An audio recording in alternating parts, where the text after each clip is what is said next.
Hello students. Today we are looking, that is last concept from this third lesson, that is the earth and its living world. So already we studied about the lithosphere, hydrosphere and atmosphere. Now we are combinedly study these three spheres together. आता आपण काय करणार, ह्या तिन्ही स्पिअरचा combine करून आपण त्याला काय बोलतो, biosphere. And we are looking this information about this biosphere. That is what is meant by biosphere, जैव विविधता कशी आढळते पृथ्वीवरती. We are looking into this video. That is, there are the biosphere. There are innumerable kinds of living things on the earth. We know on the earth two types of living things are present. That is, first, living things are divided into two parts, plants and animals. But there are different varieties of plants and animals are present on the earth surface. The various regions of the earth differ in many ways. आणि पृथ्वीवरचे वेगवेगळे भाग अशाच प्रकारे divide झालेत. Some regions are always covered with ice. पृथ्वीवरचा काही भाग covered with ice, बर्फाळ आईसने covered आहे.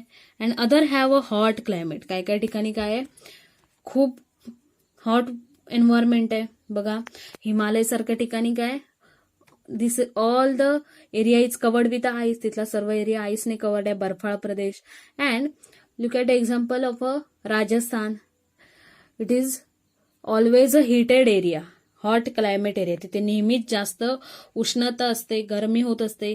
There are mountains in some places. काय काय ठिकाणी काय आहेत, माउंटन्स आहेत, पर्वत in some places, and plains in the others. काय काय ठिकाणी जमिनीचा भाग कसा आहे, सपाट आहे. We already learn about that की on the some part of a land on a earth is in to a converted in to mountain, and some part is a plain. Sometimes there is hills are present, valleys are present on the earth. So in this way our earth surface is divided into a different parts. Some places have a lot of rainfall while others are dry deserts. काय काय ठिकाणी खूप पाऊस पडतो, काय काय ठिकाणी एकदम ड्राय डेझर्ट म्हणजे एकदम वाळवंटासारखं वातावरण असतं. There are salty seas and oceans and also fresh water lakes. जमिनीवरचं बघा, water is covered with a 2/3 part, but some of the water is salty. That is, the sea water is salty, but our drinking water, that is fresh water, is not a salty. बघा, पाणी तर एकच आहे, पण ह्याचं division दोघांमध्ये, salty water and drinking water. The ocean is shallow near the coast, but away from the coastline, the ocean can be several kilometers deep. The ocean is ocean is shallow near the coast. Coast म्हणजे किनाऱ्यालगत. बघा, किनाऱ्याजवळ जर आपण गेलो तर समुद्राची खोली काय असते, कमी असते, उथळ असतो समुद्र. म्हणजे काय, त्याचं समुद्र जास्त डीप नसतो. आपण बीचवरती जातो त्यावेळी आपण समुद्रामध्ये थोड्या अंतरावरती चालत जाऊ शकतो, कारण तिथे लेअर खोली काय असते, समुद्राची कमी असते.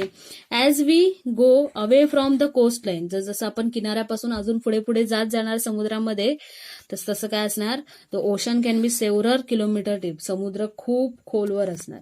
त्यामुळे आपण फक्त बीचवरती गेल्यानंतर काय करतो, we are present near the coastline. आपण काय करतो, नेहमी किनाऱ्यालगतच असतो, थोडा वाळूचा भाग असतो, म्हणजेच त्याची खोली काय असते, कमी असते. जसं as we are going away from the coastline, the ocean is several kilometers deep.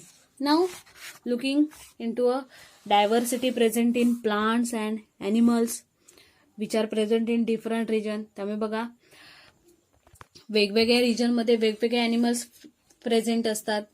त्याचप्रमाणे trees are different into a different regions. We see a great variety in the living things that inhabit these different regions. We are looking at different varieties present in living things, that is in plants and animals, according to a different regions and their environmental conditions. So, some examples are given. That is, polar bear is seen only in a snowbound polar region. पांढरं अस्वल, polar region. It is only present into a snowbound polar region.